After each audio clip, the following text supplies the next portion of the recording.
3장 6절부터 14절까지 우리 함께 교독하시겠습니다. 아브라함이 하나님을 믿음에 그것을 그에게 의로 정하셨다 함과 같으니라.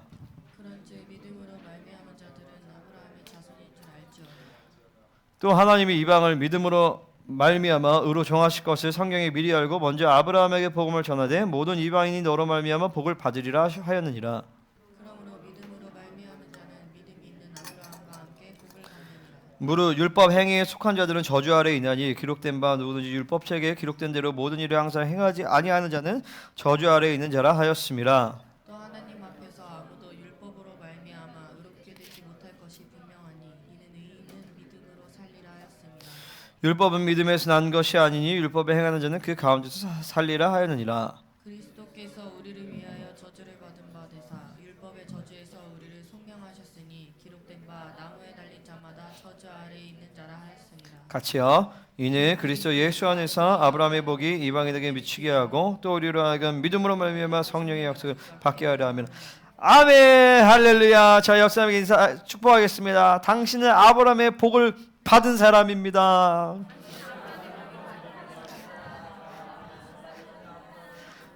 자, 제가 주로 설교할 때 회개라 이런 설교를 잘하는데 오늘은 여러분 복 받는 설교입니다. 되게 좋아하시네. 자, 오늘 복을 선포하겠습니다. 믿음으로 받는 자에게 그 복이 임할지어다. 할렐루야. 할렐루야. 자, 크게 우리 두 가지로 보겠습니다. 3장 6절부터 9절. 믿음으로 난 자는 아브라함께 복을 받느니라. 자, 3장 6절부터 같이 읽겠습니다. 시작. 3장 6절. 3장 6절. 시작. 아브라함이 하나님을 믿음에 그것을 그에게 의로 정하셨다 함과 같으니라. 아멘. 자, 이게 제가 그 제목들을 달아놨는데 사실 제목을 달기가 어려워요. 근데 이제 제목을 안 달면 정혜영 집사님이 자꾸 뭐라고 해요? 제목을 달라고. 그래서 정혜영 집사님 때문에 제목을 달았어요. 자, 제목을 한번 보여주세요. 뭐야 이거? 이거 갑자기 태국어로 달아놨어. 센스 있게. 박수 한번 쳐주죠. 그래, 이거 한 번으로 오늘 다 용서를 해주겠다. 자, 믿음으로 아브라함과 함께 복을 받느니라. 자, 제목이고 크게 이제 1대지. 좋은 세상이에요. 자, 한번 같이 읽겠습니다. 태국어로 읽겠습니다. 시작. 아멘. 자, 그러면 6절. 이제 하나님을 믿음에 의로 정하셨다. 이게 6절이에요. 3장 9절을 보면 3장 6절부터 9절까지가 하나의 단락이에요. 6절부터 9절까지 쭉 하면서 9절에 그러므로라고 하면서 믿음으로 말미암은 자 믿음이 있는 아브라함과 함께 복을 받느니라 하고 딱 한 단락이 마무리가 되죠. 그 다음에 10절부터 14절까지는 율법에 대해서 얘기를 해요. 그러니까 6절부터 9절까지는 믿음으로 난 자 아브라함께 복을 받았다 하면서 이거를 선포하기 위해서 근거들을 계속 얘기를 한단 말이죠. 그 다음에 10절에서는 좀 다른 측면에서 율법의 행위에 있는 자는 저주를 받는데 그 저주를 예수님께서 십자가의 속량으로 저주를 끝내셨다 하고 나서 다시 14절에 이는 하고 하면서 결론을 다시 얘기해 주는 거예요. 그러니까 6절부터 14절까지의 결론은 9절이랑 14절인데 9절이랑 14절이 말하는 게 동일해요. 믿음으로 말미암은 자는 믿음 있는 아브라함께 복을 받는다. 이거 9절이고 10절에서는 그리스도 예수 안에서 아브라함의 복이 이방인에게 왔다라는 걸 얘기해요. 할렐루야. 그러니까 14절에서는 아브라함과 함께 복을 받는데 그 믿음이 결국에는 아브라함과 함께가 아니라 예수 안에서 가능하다. 예수와 함께 가능하다라고 하면서 예수 안에 있는 그 복과 예수로 말미암아 하나님의 후사가 된 것을 이야기하기 위해서 아브라함을 걸고 넘어지는 거예요. 사도 바울이요. 왜냐면 지금 상황이 어떤 상황이냐면 갈라디아 교회들이 지금 율법주의로 가잖아요. 그죠? 율법주의로 가면서 믿음으로 말미암는 하나님의 의를 받기보다도 나는 이스라엘 백성인데 혈통적인 나는 이스라엘인데 그러니까 나는 아브라함의 복을 받는 거 아닌가? 라고 하면서 이방인들도 나도 그러면 아브라함과 함께 복을 받기 위해서 내가 유대인이 돼야 되는 건가? 라고 착각한단 말이죠. 그러니까 사도 바울이 얘기하면서 아브라함의 혈통이 중요한 게 아니라 아브라함도 믿음으로 말미암아 하나님의 복을 받고 의를 받은 거야 라고 얘기하는 거죠. 그러면서 아브라함을 통해서 얘기를 하면서 사실은 아브라함도 믿음으로 말미암아 하나님의 의를 받고 그 복을 받았기 때문에 너네들도 믿음으로 말미암아 아브라함이 받는 복을 받는 건데, 사실 그 아브라함이 받는 복은 아브라함의 복 자체가 중요한 게 아니라 하나님의 아들이신 예수 그리스도께서 만유의 상속자가 되셔서 그분과 함께 복을 받는 거야 라고 얘기하기 위해서 아브라함을 걸고 넘어지는 거라고요. 할렐루야. 이제 이해가 되시죠? 자, 그래서 6절부터 9절까지는 이제 한 달락 얘기인데, 사실 다 똑같은 얘기를 계속적으로 이제 6절부터 9절은 얘기를 하는 거예요. 자, 6절에서 보면 아브라함이 하나님을 믿음에 그것을 하나님께서 의로 정하셨다라고 하는 거야. 자, 여기서 하나님을 믿었다. 그래서 존재적인 믿음을 우리가 먼저 얘기를 해야 돼요. 창세기 15장 6절의 말씀을 인용하는 겁니다. 아브라함이 하나님을 믿음에 그것을 하나님께서 의로 정하셨다. 그러니까 우리는 하나님을 주시는 것을 믿는 게 아니라 하나님의 존재를 믿으시는 거예요. 할렐루야. 자, 하나님이 아브라함에게 야, 내가 너의 자손을 하늘의 별과 같이 많게 해주겠다 라고 할 때 자기 자식은 없어요. 그리고 너에게 땅을 주겠다, 대적의 성문을 취하게 하겠다. 이거 아브라함이 이해를 해요, 못해요? 못한단 말이에요. 자식이 하나도 그냥 자기 수준에서 이해를 한단 말이에요. 자기 수준에서 이해를 하니까 자기 수준에서 할 수 있는 하가를 취해서 이스마엘을 낳잖아요. 하나님의 방법은 그게 아니거든요. 하나님 뜻은 그게 아니었어요. 하나님의 약속을 100% 이해를 못해요, 우리는요. 그러니까 하나님의 약속의 내용을 믿는 게 아니라 하나님의 존재를 믿는 거예요. 아멘입니까? 그러니까 우리 아이들도 확실히 아무래도 목사님이 자기네들보다는 더 크게 볼 거 아니에요, 그죠? 그러니까 제가 우리 목사님과 관계에서도 목사님이 얘기했던 거를, 아버지가 얘기했던 거를 몇 년 뒤에 깨닫는 게 되게 많아요. 나중에 아는 거예요. 아, 그렇구나. 이게 이제 반복이 되니까 나중에는 안 믿겨줘도 그냥 아버지를 믿는 거예요. 우리 아버지는 틀린 말 아니야. 하나님의 사람이니까. 거의 맞아. 그리고 거의 다 그 선포대로 됐어요. 근데 옛날에 그게 이해가 안 됐단 말이죠. 그러니까 좁은 내 마음이, 좁은 내 생각이 어떻게 이해를 하겠어요? 하나님의 사람도 이해를 못해. 하나님의 사람에 대해서 이해를 못해. 하나님의 뜻을 어떻게 다 받아들이겠어요? 그죠? 그러니까 아브라함은 하나님을 믿은 거예요. 약속의 내용을 믿은 게 아니라 하나님을 믿은 거죠. 그러니까 하나님의 존재를 믿으니까 그것을 하나님이 의로 정하시는 거예요. 우리는 하나님의 존재를 믿어야 됩니다. 할렐루야. 하나님이 주시는 것을 믿는 게 아니라 하나님을 믿는 거예요. 하나님의 존재를 받아들여야 됩니다. 그러니까 가장 중요한 믿음은요, 하나님의 존재에 대한 믿음과 나 자신에 대한 믿음이에요. 그래서 제가 이제 우리 아이들에게도 제일 중요한 지식이 뭐냐? 하나님을 아는 지식이고, 두 번째로는 나를 아는 지식이, 정체성이 가장 중요하다는 거예요. 이 두 가지만 설정이 되면 나머지는 다 문제가 안 돼요. 여러분, 하나님이 치유할 것을 믿는 게 아니라 치유자이신 하나님을 믿는 거예요. 하나님이 승리하게 하실 것을 믿는 게 아니라 승리자이신 하나님을 믿는 것이죠. 그러니까 그분은 우리의 아버지가 되세요. 그분은 우주 만물을 창조하신 하나님이세요. 그 존재를 받아들이는 것이. 그러면 왜 이 하나님의 믿음을 못 갖는가? 그것은 의심이 많아서 그렇죠. 내 생각이 많아서 그런 거예요. 이 존재적인 믿음을 가지기를 예수님이 축복합니다. 로마서 4장 3절에서 보면 성경이 이렇게 얘기합니다. 성경이 무엇을 말하느냐? 아브라함이 하나님을 믿음에 그것이 그에게 의로 여겨진 바 되었느니라. 아멘. 자, 여기서 아브라함에 대해서 얘기를 하면서 사도 바울이 얘기를 하는 거예요. 야, 너네가 지금 믿고 있는 그 믿음이 지금 그 믿음이 타락했잖아요. 그죠? 야, 앞에서 얘기했잖아요. 너희가 성령을 받은 것이 율법의 행위로냐 혹은 듣고 믿음으로냐라고 하면서 야, 니네가 그 애초에 받은 그 믿음 있잖아 라고 얘기하는 거예요. 그 믿음으로 왜 그 믿음을 버리고 다시 율법의 행위로 갔어? 그 믿음 있잖아 라고 얘기해요. 그 믿음에 대해서. 그 믿음은 어떤 믿음이에요? 사실은 그 믿음은 니네 조상 아브라함이 가졌던 그 믿음이야 라고 얘기하는 거죠. 그러니까 뭐냐면은 2000년 전에 있던 갈라디아 교회들에게 그로부터 2000년 전에 있는 아브라함의 믿음을 연결을 시켜주는 거예요. 그 믿음이 사실은 2000년 전에 있던 그 믿음이야 라고 얘기하는 거죠. 그러면 2000년 뒤에 있는 지금 우리는 아브라함과 몇 년 차이예요? 4000년 차이란 말이죠.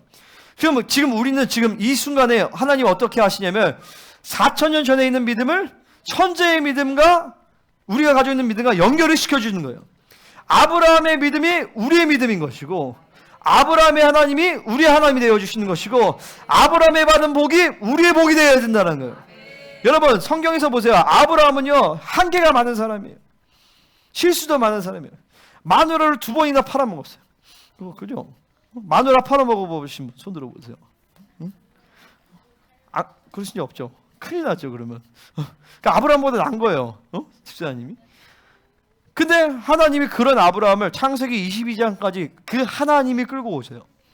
그게 어떻게 가능하냐면 아브라함이 하나님을 믿음에 의로 정하셔서 그분이 은혜로 그를 창세기 22장의 믿음의 정상까지 끌고 가신단 말이죠. 이삭도 마찬가지예요. 이삭도 마누라 팔아먹어요. 자기 생존을 위해서 팔아먹는단 말이에요. 물론 그 중간에 막 믿음의 시련도 있었어요. 근데 결국에는 이삭도 하나님이 그를 믿음에 그를 결국엔 믿음의 조상의 반열에 안식일까지 끌고 가신단 말이죠.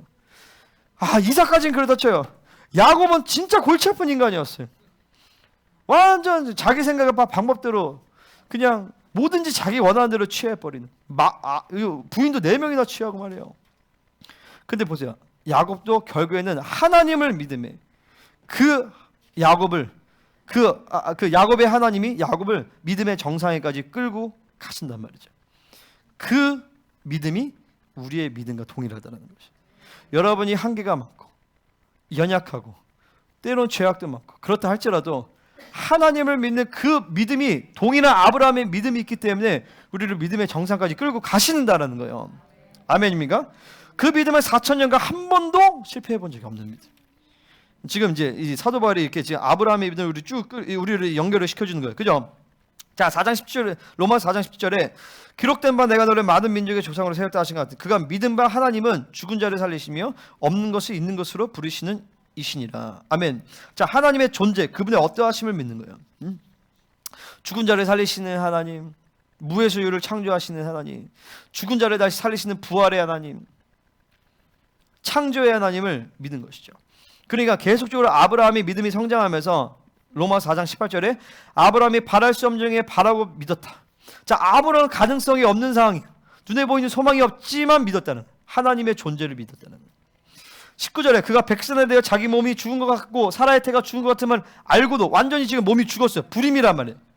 그것을 알지만 하나님의 말씀을 믿음으로, 하나님을 믿음으로 두 할아버지 할머니는 그날 사랑을 나눴더라. 믿음으로. 할렐루야. 우리 할아버지 할머니들도 화이팅. 알고도 믿음이 약해지지 아니하고 믿음이 견고해져서 하나님께 영광을 돌리고 약속하신 것 동안 이룰 줄을 확신하고 결국에 이삭을 잉태하게 하셨단 말이죠. 아멘. 믿음의 안식에 들어갔다는 것이, 믿음이 충만해진 것이죠. 그래서 보세요. 뒤에서 이제 믿음이 충만해졌어요. 그래서 여기 9절에서 보면 번역이 잘못됐어요. 믿음으로 말미암은 자는 믿음이 있는 아브라함과 함께 복을 받느라는데 믿음이 있는 아브라함이 잘못된 번역이에요. 영어 성경과 헬라어 성경에서는 faithful Abraham, faith, 믿음이 full한 아브라함이라는 거예요. 믿음이 있는이 아니라 믿음으로 가득한 아브라함께 복을 받는다는 것이. 이 구절은요 단순히 창세기 12장을 얘기하는 게 아니라 창세기 22장의 아브라함을 얘기하는 거예요. 할렐루야. 자, 이걸 내가 뒤집박죽 어디서부터 얘기하는? 그냥 쭉 얘기할게요. 나온 대로. 자, 믿음으로 말미암은 자는 믿음으로 말미암은 자는 아브라함의 자손인 줄 알지어다. 9절부터 할게요. 9절 얘기 나왔으니까.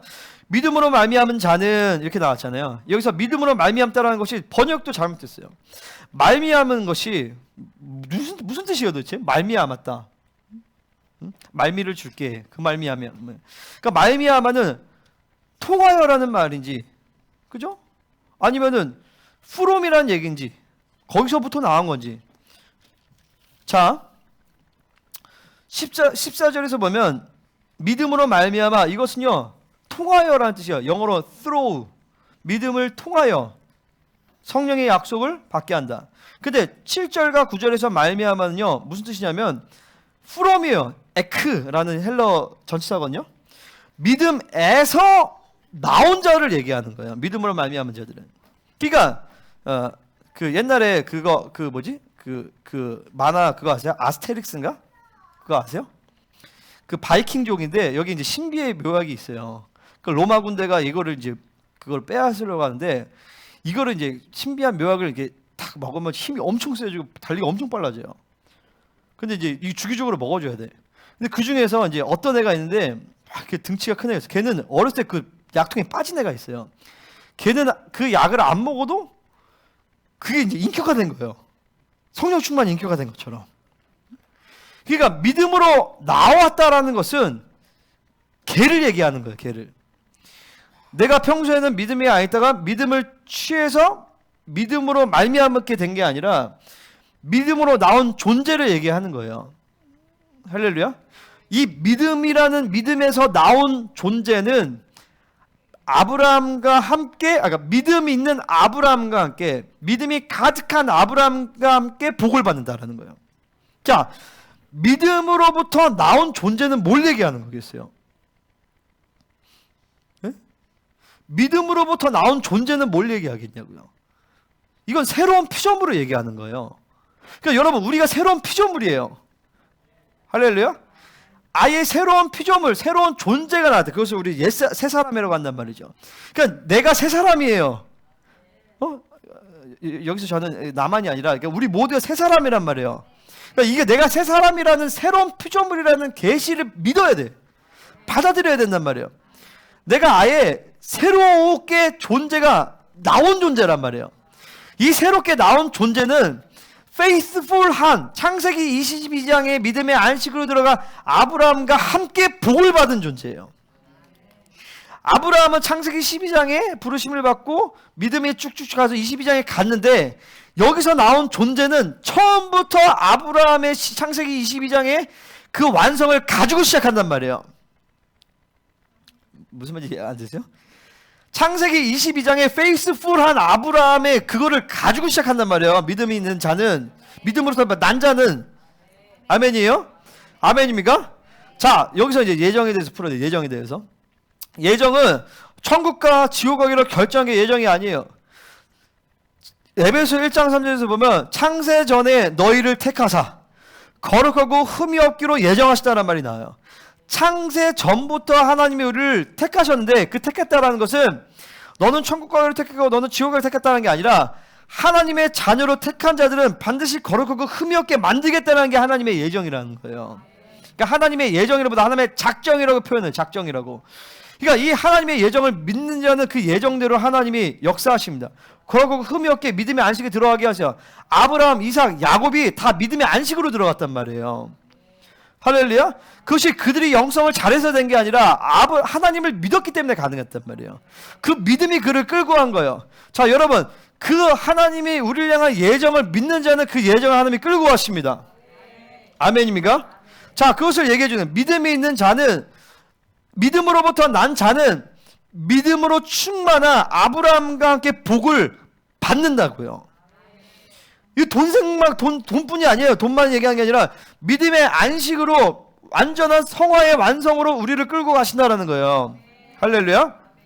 자꾸 이 선풍기 때문에 넘어가네. 자,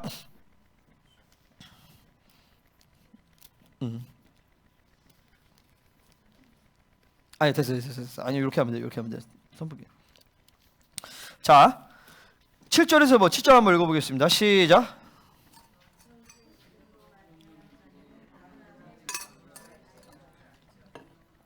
자, 아까 이제 나왔죠. 믿음으로 말미암아 자는 어떤 자들이라고요?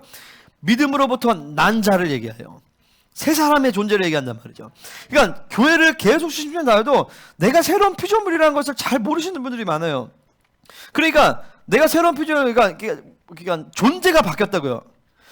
존재가 바뀐 존재로 살아야지, 새 사람으로 살아야지. 그렇지 않은 존재를 내 옛사람을 갖고 옛사람을 교화시키려고 하니까 교화가 안 되죠. 옛사람을 교화시키는 게 옛사람을 죽어버리고 계속 새 사람으로 살아가면 새 사람이 점점 번성되어지면서 예수 그리스도의 장성한 분량에 이르게 된단 말이에요. 할렐루야. 자, 3장 7절을 다시 한번 보세요. 믿음으로 난 자들은 아브라함의 자손이라고 했어요. 이 아브라함의 자손이라는 말은 이것도 번역이 잘못됐어요. 이 자손이라는 말이 헬라어로 뭐냐면 휘오스예요. 어디서 많이 들어보셨죠? 우리 아들이에요. 우리 아들. 믿음으로부터 난 자들. 피스티스, 에클레시아 밖에 불렀다는 거예요. 믿음으로부터 나온 자들은, 새로운 피조물들은 아브라함의 휘오스다라는 거예요. 자, 아브라함의 자손이 어마어마하게 많아요. 그거 아세요? 아브라함이 나중에 회춘해가지고 살아 죽고 또 부인을 또 얻잖아요. 그 둘을 얻어서 또 자식을 어마어마하게 많이 낳는단 말이에요. 그런 후손을 얘기하는 게 아니라 믿음으로 난 자들은 아브라함의 휘오스 이삭을 얘기하는 거예요. 이삭을 얘기하는 거예요. 이 이삭만이 아브라함의 축복을 가지고 아브라함의 장자권을 가지고 아브라함이 가지고 있는 모든 것을 유업으로 받는 거예요. 아멘입니까? 이 이삭은 실수해도 하나님이 축복을 하세요. 아브라함은 실패하고 실수해도 하나님이 축복을 하신단 말이에요. 아브라함이 실수했어요. 처음에 사례를 이렇게 해가지고 왜냐면은 이게 사실 굉장히 수치예요. 자세히 깊이 들어가 보면은 사라에게는 엄청난 수치죠. 남편인데 거의 이제 침소로 들어간 거거든요. 엄청난 죄악이잖아요. 그 당시 고대 근동 지방에 있었던 어떤 풍습이에요, 문화예요. 죄인지도 모르는 거예요. 그러고 나서 하나님이 아브라함을 축복해서 그 뒤에 보면 은과 금이 풍부하였다 이렇게 나와요. 아니 뭐 죄를 지어도 실수를 해도 복을 주셔 아브라함은. 그 뒤에 나와서 그 뒤에 이제 아브라함이 또 영적으로 성장한단 말이에요. 소돔과 고모라를 위해서 중보를 했어요. 이거 엄청난 이제 선지자로서 권위가 높은 거예요. 그러면서 또 뒤에 아비멜렉에게 또 자기 아내를 누이라고 속이고 또 한단 말이에요. 그랬더니 하나님이 아비멜렉 모든 집안에 병을 줘. 그러고 나서 아브라함의 기도를 통하여서 중보를 통하여서 이들의 병을 치유하고 태의 문을 여신단 말이에요. 그러면서 그때 사라의 마음 가운데 믿음이 들어간 거예요. 내 남편 아브라함이 선지자구나. 저가 기도할 때 닫힌 태의 문이 열렸는데 하물며 나일까 보냐 하면서 그때 믿음이 들어오면서 아브라함과 사라의 믿음이 서로 스파크가 튀면서 그러면서 둘이 밤에 사랑을 나누고 이제 이삭이 생긴 거죠. 할렐루야. 그러니까 아니 아브라함은 이때 실수해도 또 하나님이 하시고 이때 실수해도 또 하나님이 하시고 이게 기가 뭐냐면 따라하세요. 될 놈은 된다. 될 놈은 되는 거예요. 안 될 놈은 안 돼요. 근데 보세요. 근데 여러분 될 놈이라고 죄송하지만 될 사람이세요? 안 될 사람이세요? 될 사람인 거예요. 될 놈은 된다니까요. 될 놈은 되게 돼 있어요. 여러분 그렇잖아요. 백날 아무리 우리 강건이가 열심히 해가지고 삼성에 들어갔습니다. 막 떼 빠지게 했습니다. 근데 막 어떤 애가 근데 막 가자마자 초고급 승진해서 결국에 간부까지 됐습니다. 얘는 그냥 사원이고 걔는 아들인 거예요. 그죠? 게임 자체가 다르단 말이에요. 그러니까 이제 그러면은 더러운 세상 이게 중요한 게 아니라 우리는 삼성의 이건희의 이재용의 아들이 아니라 하나님의 아들이란 말이죠. 그걸 지금 얘기하는 거예요. 너네가 아브라함의 휘오스야. 아브라함의 상속자야. 하나님의 나라의 상속자야라는 것을 지금 얘기해주고 있는 거예요. 그러니까 뭐냐면 진짜 될 놈은 되는 거예요. 자신이 있는 거죠. 저는 그런 믿음이 있어요. 저는 실패가 불가능해요.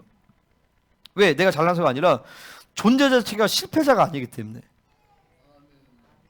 존재 자체가 실패자가 아니기 때문에 실패가 불가능하다니까요. 지는 게 불가능해. 왜냐면 존재 자체가 이기는 자이기 때문에. 아니 하나님이 내 아버지가 되시는데 내가 실수할 수도 있어요. 하지만 하나님은 또 나를 끌고 오셔. 또 나를 회복시키셔. 또 나를 새롭게 하셔. 또 나를 회개케 하시고 오늘도 내가 찬양하는데 또 회개했어. 또 나를 다시 제자리로 가게 하시고 하나님이 그렇게 인도를 하신단 말이죠. 자 여러분 언약이 있고 약속이 있어요. 이게 중요한 얘기예요. 자 아브라함 이후에 430년이 지난 다음에 모세를 통하여서 시내산에 언약을 맺게 되죠. 이 언약은 쌍방이에요. 쪼개예요. 쪼개.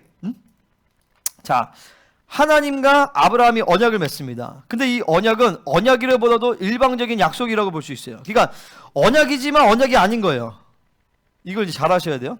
자 보통 고대 근동지방의 언약은 뭐냐면은 재물을 가지고 옵니다. 그 재물을 쪼개요. 그래서 언약을 맺다라는 것이 히브리어로는 언약을 쪼개다는 것이에요. 카라트라는 단어 쓰거든요. 쪼개다는 것이죠. 자 우리가 세진사님 나랑 언약을 쪼갭시다. 그러면 이제 한국 사람들은 무슨 말이에요 이러잖아요. 히브리 사람들은 언약은 쪼개는 거예요. 우리는 언약은 맺는 거잖아요. 그 사람들 언약은 쪼개는 거예요. 그 언약을 왜 쪼개냐? 서로 해서 재물을 가지고 옵니다. 그 다음에 그 재물을 쪼개요. 쪼개서 가운데 두고 그 다음에 작은 왕이 지나가는 거예요. 뭐냐면 너 언약 서로 그 계약을 맺죠. 너는 나에 대해서 이러이러한 의무를 지켜야 되고 나는 너에 대해서 이러이러한 권리를 주겠다라는 거예요. 생일사에 나한테 한 달에 한 번씩 뭐 갖다 주면 내가 KCM 리더로 만들겠습니다. 뭐 이런 식으로 부정이죠. 예를 들어서 근데 그 의무를 지키지 않았어요. 그 언약이 깨지잖아요. 그 조건으로 이 사람이 그 가운데로 가면서 죽는 거예요. 내가 너를 쪼개겠다라고 얘기하는 거거든요. 그러니까 창세기 15장에서 보면 하나님과 이 아브라함이 언약을 맺죠. 그러면서 아브라함이 야, 그 고기에 쪼개놔라 이렇게 하고 갑자기 이제 잠이 와요. 그랬더니 잠이 막 왔다가 막 하다가 갑자기 하나님이 그러니까 아브라함이 가셔야 되는 아브라함이 그 쪼갠 사이를 지나가야 되잖아요. 왜냐면은 그거죠. 너 아브라함, 너 나랑 계약 맺었는데 너 안 지키면 너 내가 박살낼 거야. 라고 해서 아브라함이 지나가야 되는데 하나님의 영이 불이 확 지나가잖아요. 이거는 계약이 이상한 거예요. 아브라함이 잘못했는데 그 책임을 누가 지겠다? 하나님이 지겠다는 거죠. 그러니까 언약인데 언약이 아닌 거예요.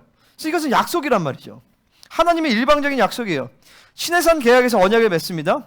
자, 이 언약을 맺어요. 자, 쭉 십계명을 통해서 너네 이런 계약을 지켜야 된다. 그러면 내가 지키면 내가 너를 축복하고 안 지키면 내가 저주하겠다 이렇게 하잖아요. 결국에 안 지켜서 저주받고 바벨론 포로에서 이스라엘 박살났어요. 그죠? 그 계약이에요, 계약. 계약은 쌍방에 있어야 돼요. 근데 하나님이 여기서 계약을 파기시켜서 이스라엘을 박살내는 게 아니라 하나님이 새 언약을 주신단 말이에요. 새 언약을 주셔서 새로운 차원의 언약을 주시는데 이 새 언약은요 약속에 근거한 새 언약인 거예요. 그러니까 사도 바울이 지금 뭘 얘기하냐면 너네가 지금 새 언약의 존재야 라고 얘기하는데 이 새 언약은 옛날에 있던 시내산 언약의 근거가 아니라 사실은 그 전부터 아브라함과 하나님과 관계했던 약속에 근거한 새 언약이야 라고 얘기하는 거예요. 그러면서 그러면 그 옛 언약은 뭐예요? 그건 초등교사야 라고 얘기하는 거죠. 사실은 오리지널 플랜은 우리를 향한 오리지널 플랜은 아브라함과 하나님과 맺었던 그 약속에 근거한 그 관계야 라고 하는 거예요. 그러면 이 약속의 근거가 뭐냐면 일방적인 관계인 거예요. 하나님이 사랑하기로 결정했단 말이에요. 자 보세요. 이 새 언약은 언약인데 언약이 아니에요. 언약인데 약속이야. 그 무슨 말이냐면 자 보세요. 자 예수님이 새 언약의 중보자가 되어주셨어요. 그죠? 그 말은 뭐냐면 그분이 언약을 책임지시겠다라는 거야. 자 우리가 하나님과 관계해서 우리가 죄를 지었어요. 그럼 언약이 깨져야 되잖아요.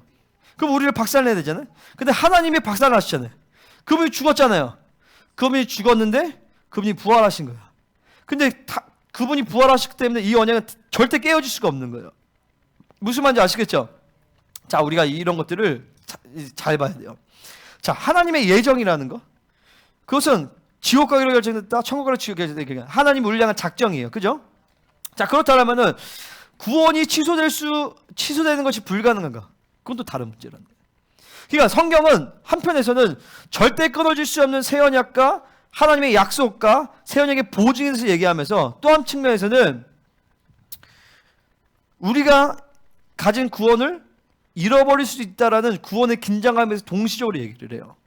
그 구원의 긴장감은 하나님이 우리를 버리시는 것이 아니라 내가 하나님을 완전하게 버릴 수 있다는 내 심령이 계속 그분을 거절해서 성령의 책망의 소리를 듣지 못해서 회개가 불가능한 심령의 상태가 가능하다라는 거죠. 근데 그게 아니라면 계속 내가 하나님을 향하고 그분을 향하고 하나님을 향한 믿음을 계속 그분을 향한다라면요 우리는 반드시 그분께서 우리를 그 구원의 완성에까지 예정의 완성에까지 우리를 인도하신다라는 것이에요. 아멘. 그러니까 약속은 일방적이에요. 하나님이 주신 것이고 받을 거냐 말 거냐만 결정하면 돼요. 그러니까 하나님은 우리를 애초부터 우리와 약속으로 시작하신 것이에요. 그러니까 우리가 이 새 언약의 존재, 신약의 성도들이 얼마나 존귀하냐면 그 하나님의 창조주의 약속을 우리 신비에 새겨놓고 시작한단 말이에요. 할렐루야. 자 보세요. 대단한 사람이 약속만 해도 그 약속을 반드시 그 사람이 지킨다라면 그것만 갖고도 뭔가 자신이 있어요. 근데 창조주의 약속을 갖고 사는 사람은 얼마나 자신 있겠어요?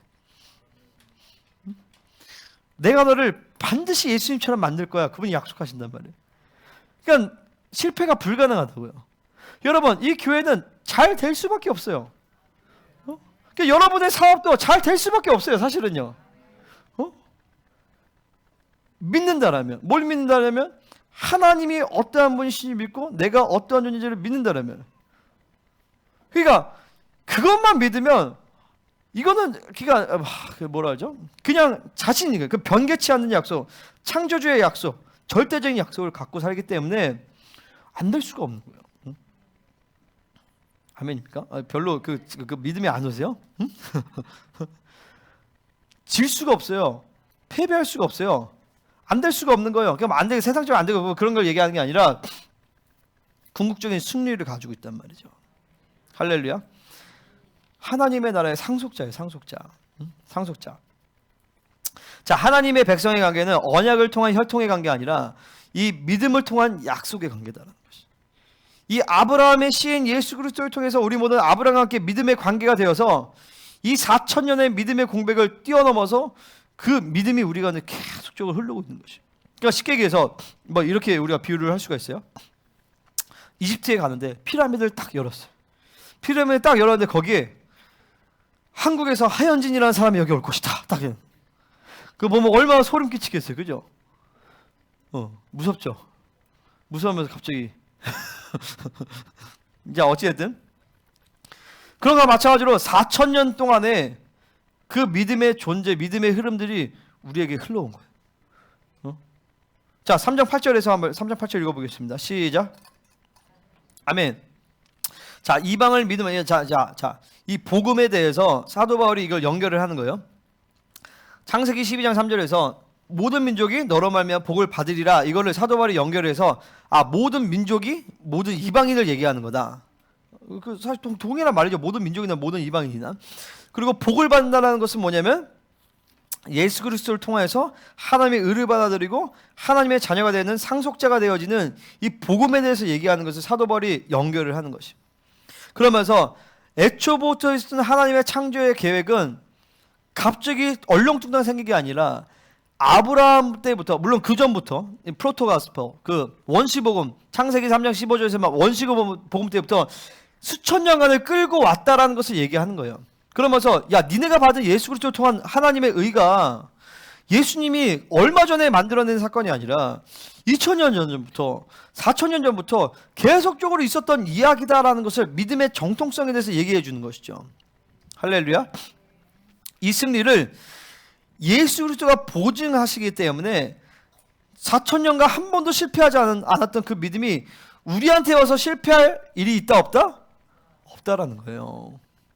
그러니까 여러분이 야곱 같아도, 우리가 때론 이삭 같아도, 때로는 아브라함같이 실수해도 그 믿음은 한 번도 실패한 적이 없기 때문에 우리를 모리아산의 믿음의 안식에까지 우리를 이끌어 가신다라는 것입니다. 할렐루야. 자, 그래서 3장 9절 다시 딱 오면 믿음으로 말미암은 자는, 믿음으로 나온 자는 faithful, 믿음으로 충만한 아브라함과 함께 복을 받게 되는 것입니다. 할렐루야. 그러니까 우리가 할 것은 뭐냐? 계속 믿음으로 사는 삶의 훈련만 하면 되는 것입니다. 믿음으로 사는 삶. 여기 보면 오직 의인은 믿음으로 말미암아 살리라. 의인은 믿음으로 사는 삶의 방식밖에 없다는, 내 행위와 노력, 내 율법의 공로로 살아가는 삶의 모습 자체가 악이다라는 거예요. 자체가. 아멘. 자, 그렇다면 그 아브라함의 복이 도대체 무엇인가를 함께 나누고 1대지를 끝내겠습니다. 자, 아브라함의 복은 뭐냐? 자, 창세기 12장 1, 2, 3절에서 나오는 복이 있는데 이것을 창세기 22장 17절에서 17, 18절에서 확증을 지어줘요. 창세기 22장 17절, 18절을 보기로 하는 성경 제가 한번 찾아보세요. 아브라함이 믿음의 안식을 딱 들어간 거예요. 자, 이제 하나님이 이삭을 바치라 했더니 이삭을 바치는 믿음도 중요하지만 그것보다 더 중요한 믿음은 이삭이 죽어도 하나님이 부활하신다는 부활의 믿음을 가진 것이죠. 하나님을 믿은 거예요. 하나님을. 계산을 안 한 거죠. 그러니까 하나님의 말씀을 따라서 그냥 사례랑 상의도 안 하고 그냥 죽여버리려고 한 거예요. 그랬더니 하나님이 아브라함 하면서 여호와 이래 딱 하시면 복을 딱 선포해 주십니다. 네가 드디어 나를 경외한 줄 내가 알았다. 상황 조건 보지 않고 네게 있는 가장 귀한 것으로 나를 경외하고 내 말에 순종하는 것을, 나를 사랑하는 것을 내가 알겠다라는 것이. 하나님의 말씀을 경외하는 것과 하나님을 사랑하는 것과 하나님의 말씀에 순종하는 것은 하나입니다. 아멘입니까? 자, 그래서 하나님이 복을 확증해 주시는 거예요. 내가 내게 큰 복을 주겠다라는 것이. 아멘. 자, 이 복이 우리에게 임한 것을 믿으시기를 바랍니다. 자, 씨가 크게 번성한다. 아멘. 자, 이 씨는 단수인데 이거는 이제 예수 그리스도 한 분을 얘기하는 거예요. 어쨌든 씨가 번성한다라는 것이. 우리의 믿음의 자손들이 번성합니다. 아멘. 믿음의 자녀들이 수가 많아진 것뿐만 아니라 엄청난 영향력을 발휘하게 될 것입니다. 자, 앞으로 10년 뒤, 20년 뒤에 이 KC의 영향은 전 세계를 향하게 될 것입니다. 아멘입니까? 왜냐면 하나님의 말씀의 약속이 그래요. 우리가 잘나서가 아니라 하나님의 약속의 말씀이 한 세대가 지나가기 전에 하나님이 부족국가를 이루신단 말이에요. 아브라함, 이삭, 야곱, 요셉까지, 야곱까지 가니까 70명이 돼. 70명이 부족국가 돼버려요. 번성이, 자, 예수님이 12제자 했다가 12제자에서 500명 됐다가 70명 됐다가 500명 됐다가 500명에서 전 세계로 터진단 말이죠. 할렐루야. 자, 이제는 그 번성의 역사들이 이제 가시화될 것입니다. 이게 여러분 하나님이 우리에게 주신 약속인 것입니다. 이 약속은 우리가 잘해서 전략을 잘 짜서가 아니라 그냥 그분 약속이에요. 믿음을 받으려면 하나님이 그렇게 우리를 인도하신단 말이죠. 자, 두 번째, 네 씨가 그 대적의 성문을 차지하리라. 아멘. 원수에 대해 완전 승리에 대한 약속인 것입니다. 자, 여러분, 아브라함은요 318명을 데리고 바벨론의 5개인가 4개 나라의 연합국을 박살내버려요. 그러니까 애초부터 아브라함의 존재의 DNA 안에 바벨론에 대한 승리의 DNA가 들어가 있는 것이에요. 이 DNA가 어디까지 끌고 가냐면 마지막 때에 남은 자들이 승리해서 큰 성 바벨론이 무너지는 것을 보게 될 것입니다. 아멘. 자, 그 바벨론에 대한 승리는 여러분 우리도 지금 마찬가지예요. 그 아브라함의 DNA가, 아브라함의 믿음의 DNA가 우리 안에 있기 때문에, 자, 여러분 이 시간 믿음을 받을 때 여러분의 아브라함의 DNA가 믿음에 깨어날 것입니다. 영적 DNA가 막 살아나는 것이에요. 여러분 슈퍼맨 영화를 보셨어요? 슈퍼맨 영화 보면 그 슈퍼맨이 그 이름이 뭐죠? 엘인가? 엘이야? 엘인데 이 슈퍼맨이 자기의 정체성을 모르다가 갑자기 자기가 그 행성이 뭐죠? 안드로이드인가? 크립톤 행성에 그거 자기가 크립톤 행성에서 왔구나라고 하면서 아버지의 그 홀로그램을 보면서 아, 내가 그런 존재이구나라는 것을 딱 받아들여요. 그랬더니 슈퍼맨의 안에 DNA가 확 깨어난단 말이에요. 마찬가지로 여러분 이 말씀을 통해서 야, 이제 내 아버지가 우리의 믿음의 그 조상이 아브라함이구나. 그 아브라함의 DNA가 내 DNA에서 여러분 안에 그 아브라함에 있는 믿음의 DNA가 막 깨어나는 것이. 아멘. 아멘. 자, 그 아브라함의 DNA가 깨어나야 돼. 그러니까 그 DNA 안에 뭐냐면 씨가 대적의 성문을 취한다는 것이죠. 자, 이것은 the gate of the hell이에요. 사단의 음부의 권세를 이기지 못하는 이 교회의 권세예요. 자, 뭐냐면 늘 언제나 귀신의 존재 이유는 뭐냐? 우리를 괴롭히기 위함이 아니라 귀신의 존재 이유는 우리에게 승리를 주기 위함인 것입니다. 우리를 승리를 주고 우리를 더 강력하게 만들고 우리를 더 거룩하게 만들기 위해서 귀신이 존재하는 것이, 이게 본래 아브라함 안에 있는 그 DNA인 것이죠. 아멘입니까? 자, 세 번째, 또 내 씨로 말미암아 천하 만민이 복을 받으리니. 아멘. 그러니까 여러분 전 세계를 품는 것은 아브라함의 전 세계에 당연한 것이에요. 그냥 스케일이 크고 전 세계에 내가 뭐 세계 정계에 대한 마음이 있기 때문에 그게 아니라 애초에 하나님의 자녀 안에 있는 DNA는 전 세계를 축복하는 그 축복의 씨가 있는 것입니다. 세계 성계의 DNA가 여러분의 심령 안에 들어가 있는 것이에요. 자, 아멘. 할렐루야. 아멘. 자, 로마 4장 13절에서 보면 아브라함이나 그 후손에게 세상의 상속자가 되리로가 하신 언약은 율법으로 말미암은 것이 아니라 오직 믿음의 의로 말미암은 것이니라. 자, 아브라함이나 그 후손, 휘오스를 얘기한단 말이에요. 그 후손은 여기서 예수를 얘기하는 거지만 또 누구를 얘기해요? 우리를 얘기한단 말이죠. 자, 여기 아브라함이나 그 후손에게 세상의 상속자가 된다고 얘기했어요. 세상의 상속자가. 자, 보세요. 우리가 이걸 잘 알아야 돼요. 하나님이 아브라함에 주신 땅의 약속은 그 가나안 팔레스타인 땅에 대한 약속만 얘기하는 게, 실제로 여러분 아브라함의 삶을 보세요. 아브라함의 취한 땅은 막벨라굴 하나밖에 없어요. 막벨라굴 하나밖에 없단 말이에요. 아브라함이 하나님이 주신 땅에 대한 약속을 믿음으로 받았다라면 어떻게 했어요? 부동산 사업부터 했었어야 했어요. 정복전쟁부터. 근데 아브라함은 뭘 하냐면 장막에 산단 말이에요. 뭐냐면 아브라함은 하나님의 말씀을 들을 때 믿음으로 본향을 본 거예요. 하나님의 나라를 본 거죠. 아브라함의 믿음은 본향을 본 거예요. 히브리서에 나오잖아요. 그가 부르심을 받을 때 하나님의 나라의 본향을 본 거예요. 뭐냐면 아브라함이 내가 유업으로 받을 땅은 이 땅이 아니구나. 세상 나라가 아니라 영원한 하나님의 나라를 유업으로 받게 되는구나 라고 그것을 믿고 장막에서 거한 것이에요. 아멘입니까? 자, 여기서 얘기합니다. 세상의 상속자, 이것은 예수님 한 분만이 세상 만물의 상속자예요. 그죠? 하나님의 나라에 그분은 유업을 받을 자란 말이에요. 왕이기 때문에. 근데 우리도 그 만물의 상속자가 되게 하신 거예요. 아멘. 여러분, 우리가 만물의 상속자입니다. 아멘. 자, 나중에 새하늘과 새 땅이 임하면서 새 예루살렘 성이 임하는데, 새 예루살렘 성이 다 정금으로 돼 있어요. 투명한 정금으로 돼 있고, 그냥 길거리 그 자갈밭이 보석이에요. 대문이 진주라고 돼 있었단 말이에요. 진주예요. 자, 정육면체인데 2300kg예요. 가로 세로 이게 다 2300kg.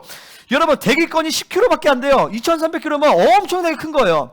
그러면 우리가 생각했을 때 지금 이 지구의 모양에서 새 예루살렘 성이 임하여서 대기권이 2300km 가는 것은 그려질 수가 없어요. 뭐냐면은 새 하늘과 새 땅에서는 이 우주의 모든 천체질서가 다 새롭게 개편이 된단 말이에요.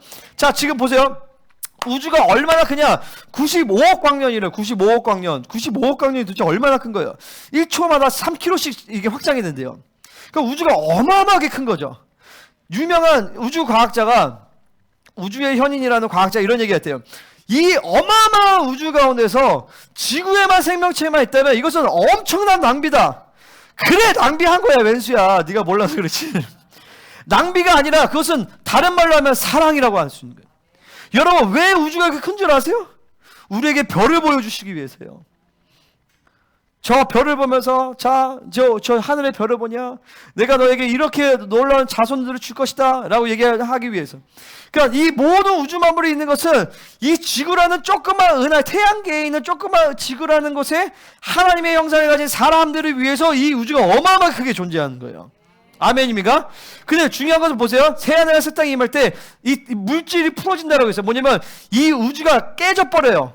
하나님의 나라가 너무나도 커가지고 하나님의 나라가 이 땅 안에 막 도래하는데, 땅과 하늘이 하나여서 우주가 완전히 싹 개편이 돼버려서 하나님의 나라가 어마어마하게 큰 나라가 온단 말이에요. 그 나라를 우리에게 상속으로 주신 거예요. 아멘입니까? 자, 그 나라를 상속이, 그거 너무 큰 거 아니에요? 근데 여러분 보세요.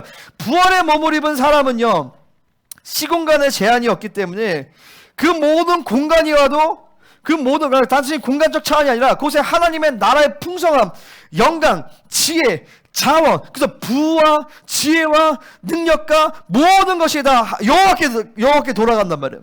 근데 그것을 우리와 함께 나누기 위해서 상속자를 위해서 우리를 자녀 삼으신 것이요. 아멘. 제가 그걸 얘기한단 말이에요. 그걸요. 할렐루야. 아멘. 자, 그러니까 우리는 후사예요. 만물의 상속자이기 때문에 당당하게 구하라는 것이죠. 세상에 째째하게 살지 맙시다. 아멘. 세상에 째째야 돈 몇 푼 때 세상에 굴복하며 살지 말자라는 것이, 영원한 하나님의 나라를 보고 영원한 가치를 따라서 만물의 상속자로서 하나님 앞에 담대하게 구하는 거야. 하나님, 뭐가 필요합니다. 우리가 구할 때 단순히 내 필요한 내 그게 아니라 하나님의 자녀로서 왕 중에 왕이시기 분께 왕으로서 우리는 간구하는 것이, 그분은 내가 공식적으로 하나님께 다 간구하기 때문에 그분은 공식적으로 나에게 대답을 해주셔야 되는 거예요. 우리가 갖는 기도의 권세가 그런 것이에요. 아멘. 자, 그래서 로마서 4장 14절에 만일 율법에 속한 자들이 상속자이면 믿음이 헛것이 되고 약속은 파기되느니라. 그죠? 율법에 속한 자들이 상속자가 되면 믿음이 헛것이 된다는 거예요. 그러니까 우리는 믿음으로 말미암아 그 약속을 받고 우리는 만물의 상속자가 된 것이죠. 아멘. 자, 그러면 실제적으로 여러분의 삶 가운데서 뭐가 없을 수도 있고 돈이 없을 수도 있고 뭐가 안 될 수도 있지만 그때마다 존재를 확인해야 돼요. 자, 상을 보고 내 존재를 확인하는 게 아니야. 상황과 환경을 보고 내 존재를 규정하는 것이 아니야. 상황과 환경 가운데서 하나님의 말씀에 근거해서 내 존재를 받아들이고 상황을 다시 볼 때 상황이 뒤집어지는 것입니다. 자, 내 상황과 환경은 그렇지 않다 할지라도 하나님의 말씀에 나를 만물의 상속자로 했어. 나는 하나님의 자녀야. 나는 하나님의 후사야. 이것을 믿음으로 받아들이고 그거에 근거해서 하나님께 기도하는 것이죠. 하나님, 당신이 나를 상속자로 삼지 않았습니까? 내가 언제 되고 싶다고 했습니까? 하나님의 약속에 근거해서 했지? 그럼 하나님이 당신의 말씀에 약속에 따라서 당신이 행하시옵소서. 그럼 하나님은 당신의 약속이 있기 때문에 그거에 맞춰서 이루셔야 돼요. 제가 어제 우리 애클리가 다시 이제 기침이 심해져가지고, 하나님, 당신의 나라에는 낙태한 자가 없고, 날수를 채울 낙태한 자가 없고, 아이 배지 못한 자가 없고, 할렐루야, 우리 교회는 낙태 없을 것입니다. 아멘. 오는 자들마다 전부 낙태는 유산을도 포함해요. 유산 그리고 불임 난임 예수 이름으로 없을 것을 예수 이름으로 선포합니다. 하나님의 병도 다 치유될지어다. 또 뭐라면 병을 제한이라고 되어 있어요. 자, 하나님 나는 이 약속 믿습니다. 내가 언제 이 약속 달라고 했습니까? 하나님이 이 약속을 주셨잖아요. 그럼 하나님의 나라에는 이 하나님의 나라 통치 가운데 내 병을 제하리니 그리고 내 물과 내 그릇에 복을 내리고 먹고 사는 문제에서 하나님이 해결해 주신다는 거예요. 그죠? 그리고 임신하지 못한 자 같고 낙태하는 자 같고 이 모든 하나님 나라의 너의 날수를 채우리라. 전부 다 장수할지어다. 건강하게 장수해서 죽을 때까지 주님 나라 위해서 살다가 많은 하늘나라 상급 쌓고 가시길 예수님 축복합니다. 아멘. 이것이 하나님 나라의 통치의 방법, 통치의 원리인데 하나님 이것을 이루시옵소서 라고 하나님의 말씀의 약속에 근거해서 내가 기도할 때 나는 하나님의 상속자이기 때문에 하나님이 그 약속에 근거해서 우리한테 약속을 이루셔야 되는 거예요. 창조의 약속을 취하시기를 축원합니다. 아멘. 할렐루야. 할렐루야. 할렐루야. 자, 이제 3장 10절로 넘어가서 자, 이제 율법의 저주에 대해서 이거는 이제 빨리 할게요. 3장 10절 같이 읽겠습니다. 시작.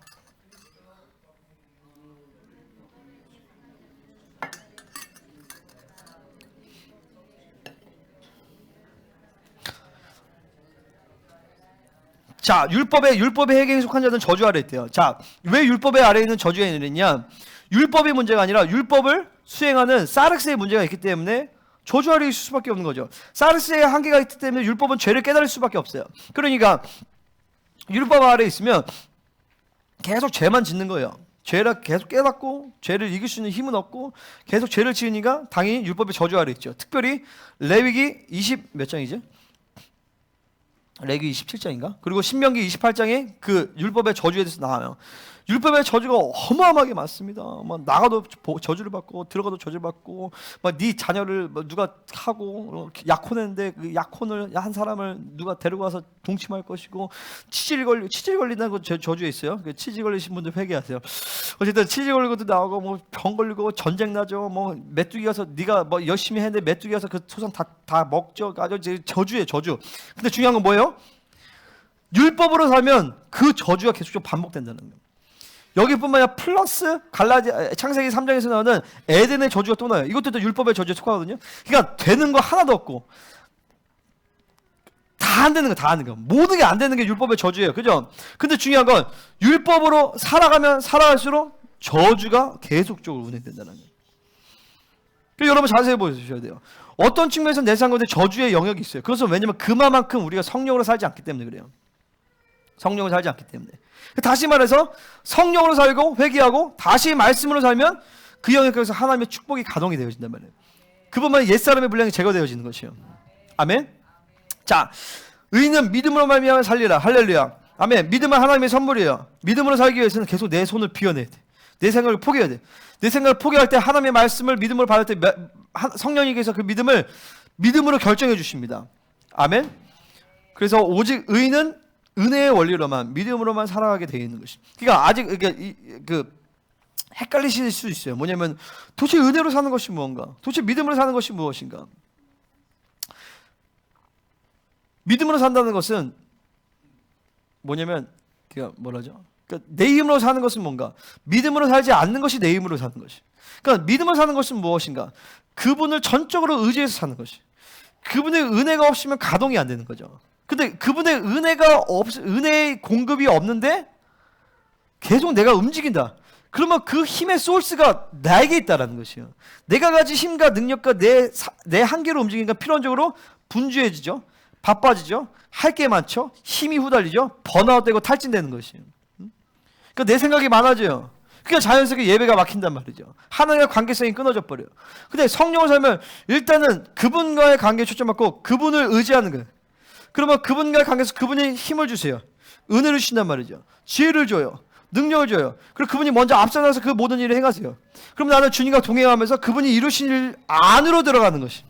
내가 만들어낸 것이 아니라 그분과의 관계 안에서 그분이 모든 것을 만들어 가세요. 그러면 그 만들어낸 거 안에서 나는 그 삶을 살아간단 말이죠. 그러니까 여러분 여기서 저 같은 경우에 설교를 한다. 설교를 바로 준비하는 게 아니에요. 기도하면서 설교 준비에 대한 기도를 먼저 쭉 해요. 그러면은 내가 지금 막 설교할 거에 대해서 깨달아지는 게 아니라 하늘의 영역에서 막 기름 부심이 가동이 되어져요. 그러면 분량이 차서 딱 준비하면 계시가 확 풀어지면서 이게 싹 가동이 된단 말이에요. 설교도 마찬가지예요. 여러분 일도 마찬가지예요. 여러분 일도 먼저 하나님과 관계해서 쭉 기도하면서 만들어가는 거예요. 하나님 일을 쭉 그럼 그분이 먼저 앞서서 여호와께서 먼저 행하시는 여호와, 일을 성취하시는 여호와가 먼저 앞서서 일하세요. 그러서 그분이 먼저 일을 다 하신 다음에 그 다음에 나는 삶을 살아갈 때 그분이 이루신 일 안으로 들어가는 것이죠. 그 천지 차이예요. 이것은요, 내 힘으로 사는 것과 그분의 힘과 공급으로 사는 것이. 자, 율법은 믿음으로 해서 난 것이 아니 율법에 행한 자는 그 가운데 살리라. 그렇죠? 율법은 그 가운데 살 수밖에 없어요. 우리는 오직 믿음으로, 그분이 공급하심으로 살아야 될 줄 믿습니다. 근데 하나님과 관계를 놓쳤다. 어쩔 수 없이 내 율법에서 율법으로 움직일 수밖에 없는 상황에 딱 들어간다. 그럼 그때 간절하게 하나님의 은혜를 구하는 거죠. 하나님, 내가 기도하고 하나님의 관계성을 지키지 그렇지 못했습니다. 하나님 정말 은혜를 주십시오. 도와주십시오. 내 힘으로 하고 싶지 않습니다. 내 능력으로 하고 싶지 않습니다. 그럼 그때 하나님이 은혜를 주세요. 그리고 또 그 힘을 통해서 또 내가 개인적인 기도 시간에서 하나님과 관계성을 지킬 수 있는 시간을 주신 거예요. 그 시간을 통해서 또 하루의 삶을 살아갈 걸 또 만들어내는 것이죠. 아멘. 그러니까 한 주간의 주일의 예배가 한 주간의 삶을 끌고 갈 수 있는 힘을 받고, 하루 가운데 여러분의 첫 시간, 하나님께 드려지는 그 시간을 통해서 하루의 삶을 끌고 갈 수 있는 힘을 받고, 또 중간중간에 힘이 부족하다. 그러면 중간에 또 하나님 앞에 엎드리는 거예요. 정기도 시간에 이 교회에 나와서 기도하는 것도 좋지만 그게 어렵잖아요. 직장에 생활하시는 분들은. 그러면 나만의 골방을 만드셔야 돼. 그 골방에 들어와서, 그게 화장실이 될 수도 있고 그게 휴게실이 될 수도 있고 차 안이 될 수도 있지만, 그 시간 가운데 집중적으로 하나님께 또 집중하는 시간이 있어야 돼. 근데 이 시간을 갖기 위해서는 여러분이 꼭 구별되어서 시간의 성소를 구별하셔야 돼요. 첫 시간 혹은 끝 시간, 그 시간의 성소를 구별하여서 그 시간에 구별된 시간의 성소 가운데서 일상 가운데서 무시로 기도가 같은 것도 가능한 것이죠. 아멘이죠? 아멘. 자, 14절 벌써 다 끝났어요. 아니, 13절 안 끝냈죠. 3장 13절 같이 읽겠습니다. 시작.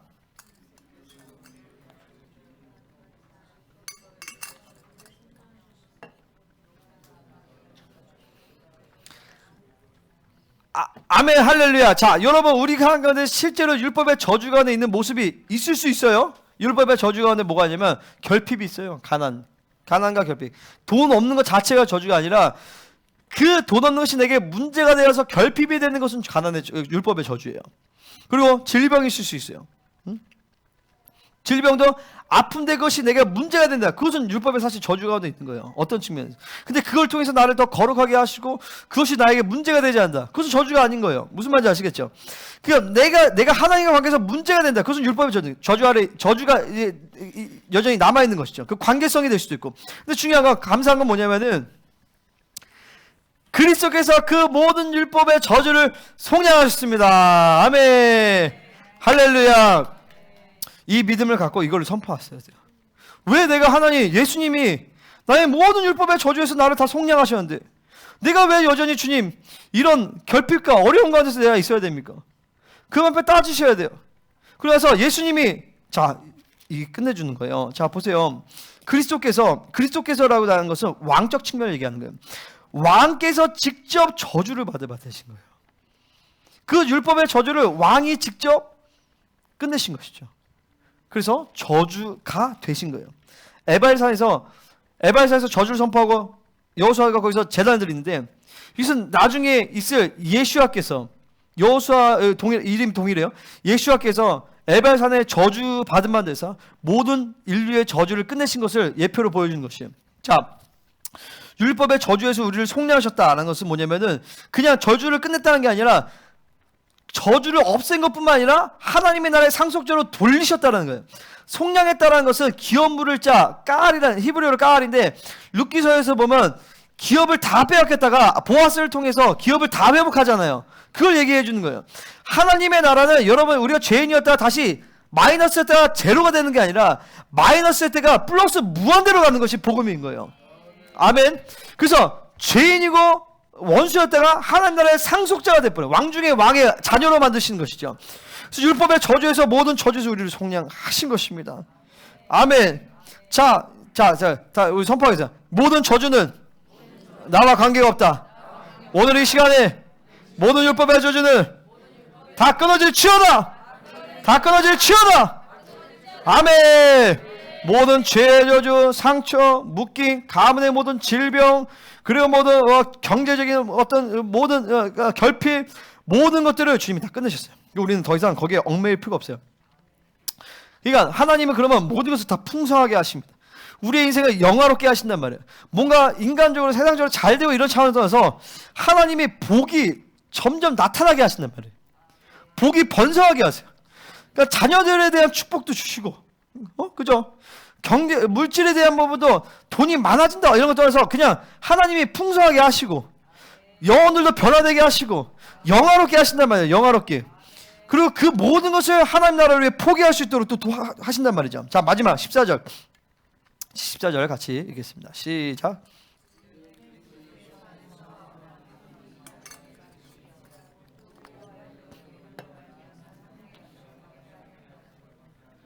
아멘. 자, 여러분 저주 다 끝낸 거예요. 아멘. 그러니까 이제 그런 어떤 현상들이 나타날 때 그걸 아셔야 돼. 권리가 없어. 이런 저주의 요소들이 내 상관에 있을 권리가 없어. 라고 하면서 이 불법 점령자들아 예수 이름 따라갈지어다 선포하세요. 여러분의 가정의 자녀들이 그렇든지 혹은 건강의 문제든지 아니면 불법 점령자라고 선포하고 그거를 내어 쫓으세요. 아멘입니까? 자, 14절 이제 14절 읽었죠? 자, 이제 사도 바울이 이거를 그리스도 예수로 이제 넣는 거예요. 그리스도 예수 안에서 자 보세요. 예수 안에 있을 때 예수와 함께가 됩니다.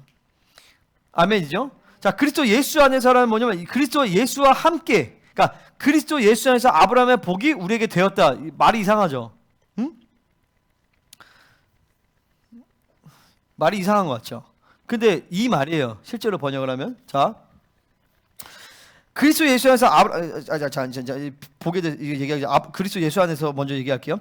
자, 그리스도 예수 안에서 예수 안에 있을 때 예수와 함께가 되는 거예요. 그죠?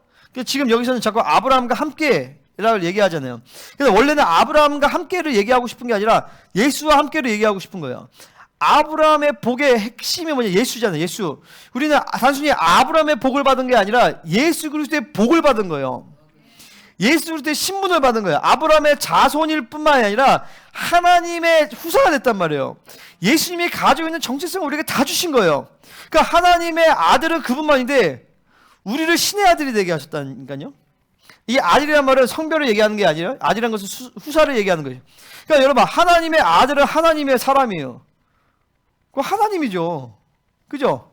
우리를 신의 성품에 참여하게 한 거예요.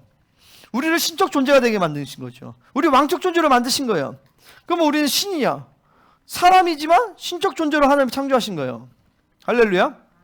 그러니까 사람이지만 하나님의 아들로서 하늘과 땅을 연결시켜서 만물의 상속자로 우리를 창조하신 거예요. 그냥 보통 피조물이 아니란 말이에요. 자, 여기서 중요한 거예요. 그러니까 그리스도 예수 안에 있는 게 먼저 중요하죠. 그죠? 자, 그리스도 예수 안에 있는, 계속 우리가 예수 안에서 발견되셔야 돼. 내가 내 안의 것을 비워낼 때 내가 예수 안에 들어가게 돼. 예수 안에 발견돼. 그러면서 예수와 함께 예수의 정체성이 우리 안에 온단 말이죠. 그죠? 자, 여기서 중요해요. 아브라함의 복이 이방인에게 미치게 하고, 그러니까 이 번역이 미치게 만드는 거예요, 진짜로. 미치게 하고는 여러분 이거를 이제 그림으로 그려보세요. 이번에 아브라함의 복이 옵니다. 오다가 우리 세진사에게 딱 미쳤다. 이 도레미 미쳤다. 그 얘기 아닌 거 아시죠? 이르렀다 이제 탁 이르렀다 이렇게 생각이 되잖아요. 헬라어 원어에는 이런 뜻이 아니에요. 헬라어 원어에서는 띡 이르렀다가 아니라 헬라어 원어는요 become이라는 뜻이에요. become 되었다라는 뜻이란 말이에요. 이 복이 이방인에게 우리 김세진 집사님에게 그냥 탁 들어가서 존재가 된 거예요. 복이 우리에게 와서 탁 미친 게 아니라 이게 되었다. 그러니까 이게 복이 되었다라는 게 맞는 표현이에요. 그래서 이거를 좀 영어 성경에서 뭐라고 번역하냐면 come이라고 번역했어요. 아브라함의 복이 우리에게 왔다. 근데 온 게 아니라 그냥 복이, 그러니까 보세요. 아브라함의 복의 핵심은 뭐냐면은 아브라함 자체가 복이 된 거예요. 내가 그냥 복 덩어리가 됐단 말이에요. 내 자체, 아브라함 자체가 복이 돼서 아브라함의 복의 기준이 되고 복의 근원이 됐어요. 아브라함을 축복하는 자에게 복을 내리고 아브라함은 저주하는 자에게 저주를 내리고, 그죠? 아브라함을 통해서 만국의 열방의 복을 전파한단 말이에요. 마찬가지로 우리가 예수 안에서 아브라함의 복이 우리 안에 완전히 들어와서 내 DNA 전체가 하나님의 복이 된 것이에요. 아멘입니까? 그래서 여러분 한 사람 한 사람이 아니라 복 덩어리가 된 것이죠. 그러니까 이 오로지 복 덩어리는 예수님 한 분밖에 없어요. 근데 이것을 아브라함에게 예표로 주셨고 우리 자신을 작은 또 하나의 예수가 되게 만든 것이에요. 그래서 그리스도의 사람, 그리스도인, 이것은 뭐냐면 너도 또 하나의 그리스도가 뭐냐면 우리가 이게 재림 예수처럼 내가 메시아다 이런 얘기하는 게 아니라 우리가 예수님과 같은 존재가 되게 만드셨다라는 거죠. 그러니까 복 자체가 된 것이에요. 아멘. 자 여러분, 그러니까 엄밀히 말해서 복은 구하는 게 아니라 복은 이미 다 내가 다, 그러니까 여러분 이게 뭐야? 내 DNA 하나하나가 다 복인 거예요. 아멘. 아멘. 자 뭐요? 그러니까 달란트 비유에서 보면 만달란트 비유가 나오잖아요. 그 달란트 만달란트 비유에서 보면 달란트 만달란트가 얼마예요? 계산해 보면 25조래요. 이게 비유로 따지자면, 그러니까 이 한 영혼의 가치를 비유를 둘 수가 없어요. 한 영혼의 가치. 그래서 한 영혼이 천하보다 귀하다고 한단 말이에요. 이것을 그냥 조금 비유적으로 해서 한 영혼에 대한 그 가치를 만달란트라는 비유적인 표현을 했는데 그것을 그냥 우리가 계산해 봤을 때 25조예요. 아멘? 그러니까 25조도 더 되죠, 사실은. 그죠? 근데 이 한 존재가 25, 비유적으로 봤을 때. 자, 그럼 보세요. 우리 김조희 씨 여기 수요하면 있습니다. 하나 딱 뽑으면 얼마예요? 하나 뽑으면 1,000,000원. 1,000,000원 갖다 파세요. 그쵸? 김조희 씨 머리 하나 딱 뽑으면 이거 얼마예요? 2,000,000원. 그러니까 돈 없으면 이거 머리 하나 뽑아서 팔면 돼요. 그러니까 무슨 말인지 아시겠죠? 우리의 존재가 그렇게 귀한 존재, 그러니까 하나님의 만물의 상속자로 우리를 세우신 것이에요. 아멘. 하나님께 박수. 그래서 아브라함의 복이 와서 미친 게 아니라 아브라함의 복이 완전히 내 안에 쏙 들어가지고 내 모든 존재적 복이 되게 하셔서 여러분이 가는 것마다 하나님의 복이 선포되어지는 것입니다. 그래서 이 교회는 잘 될 수밖에 없어요. 왜냐하면 이 복덩이들이 이렇게 많으니까. 그러니까 여러분의 가정도 잘 될 수밖에 없어요. 복덩이들이 이렇게 많으니까. 그러니까 나 한 사람의 그 복을 발산하는 것이죠. 그래서 뭐 일어나 빛을 발하라. 영광이 네 위에 일어났다. 내 안에서 하나님의 영광의 빛을 발산하는 것이 마지막 때 하나님의 교회 가운데 그 복이 완전하게 드러나게 할 것을 믿습니다. 아멘. 같이 기도하겠습니다. 성령의 약속을, 그것을 성령님이 약속하고 보증하신다. 아멘. 자, 우리 기도하겠습니다.